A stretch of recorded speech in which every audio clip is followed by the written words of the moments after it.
পার্বত্য চট্টগ্রাম কখনো উপজাতি অঞ্চল ছিল না।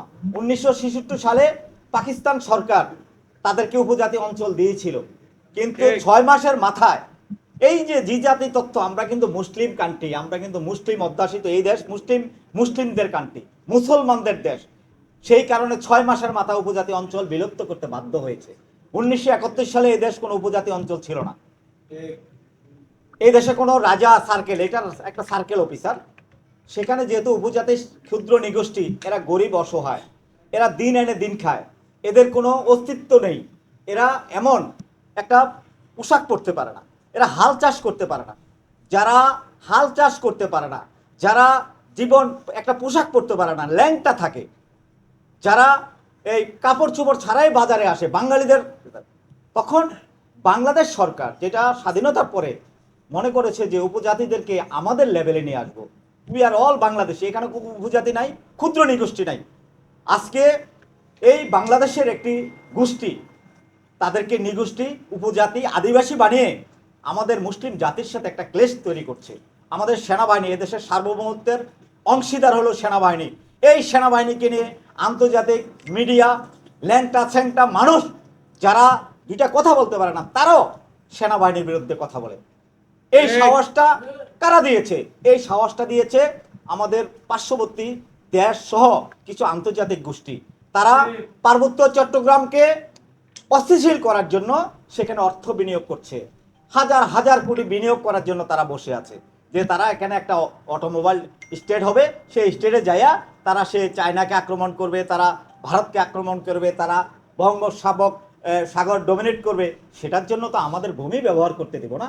আমরা কোনো অধিভুক্ত দেশ না, আমরা বাংলাদেশ স্টেট, এটা কোনো অধিভুক্ত, এটা জাতিসংঘের কোনো অধিভুক্ত দেশ না।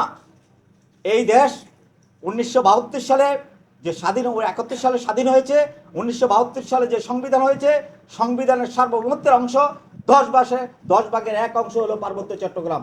এই পার্বত্য চট্টগ্রাম নিয়ে যারা স্বায়ত্ত শাসনের নামে বিভিন্ন মিডিয়া বসে বক্তব্য দিচ্ছে, যারা তাদেরকে পত্র দিচ্ছে, তাদের ঘর বাড়ি কিছু রাখবো না আমরা। আমরা কিন্তু পার্বত্য চট্টগ্রামের বর্তমান 60% জনসংখ্যা, 60% মুসলিম জনগোষ্ঠী। এই জনগোষ্ঠীকে বাদ দিয়ে পার্বত্য চট্টগ্রাম নিয়ে যদি কোনো সিদ্ধান্ত নেন, পার্বত্য চট্টগ্রাম বাঙালি ছাড়া, বাঙালি মুসলিম ছাড়া পার্বত্য চট্টগ্রাম অভিভাবক কেউ না। পার্বত্য চট্টগ্রাম বাঙালিদের অভিভাবক হলো রাষ্ট্র।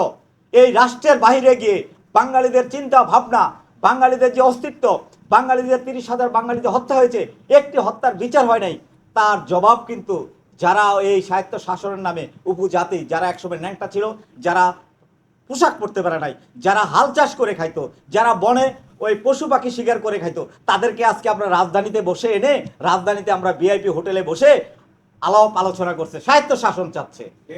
যেই লোকরা তিন বেলা খাবার উপযুক্ত নেই, যারা 3 বেলা খাইতে পারতো না, যারা ন্যাংটা ছিল, সেই দেশের এই বাঙালি মুসলিমরাই সেখানে গিয়ে তাদেরকে শিখাইছে কিভাবে লুঙ্গি পরতে হবে, কিভাবে প্যান্ট পরতে হবে, কিভাবে তাদের ধান লাগাইতে হবে, কিভাবে এই শস্য রোপণ করতে হবে, গাছ লাগাইতে হবে।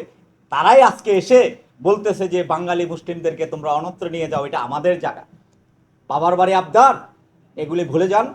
এই দেশ কনস্টিটিউশন সরভেন্টি কান্ট্রি, সংবিধানের বাহিরে বিন্দু পরিমাণ কেউ যদি কোনো সুযোগ সুবিধা, কোনো সরকার যদি তাদেরকে অবৈধভাবে কোনো সুযোগ সুবিধা দিয়ে থাকে, তাহলে সেটা সংবিধান অনুযায়ী বাতিল হয়ে যাবে। আমরা বলছি 1997 সালের চুক্তিটা সম্পূর্ণ অবৈধ। হাইকোর্ট অলরেডি চুক্তিকে বাতিল করে দিয়েছে। আঞ্চলিক পরিষদ বলতে সংবিধানে আঞ্চলিক রিজনাল কোনো কাউন্সিল বলতে বাংলাদেশ সংবিধানে কিছু নেই। যেহেতু বাংলাদেশ সংবিধানে নাই, সেহেতু আমরা রিজনাল কাউন্সিল মানি না। তারপরে সামরিক এরশাদ, রাষ্ট্রপতি এরশাদ তৎকালীন সময়ে সামরিক সরকারকে টিকিয়ে রাখার জন্য ভারতের প্রশ্রয় তারা 1979 সালে যে স্থানীয় সরকার পরিষদ আইন করছে, সেটাও আমরা মানি না। 1997 সালে ভারতের প্রেসক্রিপশনে যে চুক্তি হয়েছে, সেই চুক্তিও আমরা মানি না, সেটাও সম্পূর্ণ অবৈধ। এই দেশের মানুষ, এই দেশের মুসলিম কান্ট্রি 1947 সালে দ্বিজাতি তত্ত্বের ভিত্তিতে যে রাষ্ট্র সৃষ্টি হয়েছে, এই রাষ্ট্রে পার্বত্য চট্টগ্রাম 18 কোটি মানুষের বাসস্থান সেখানে করার অধিকার রাখে।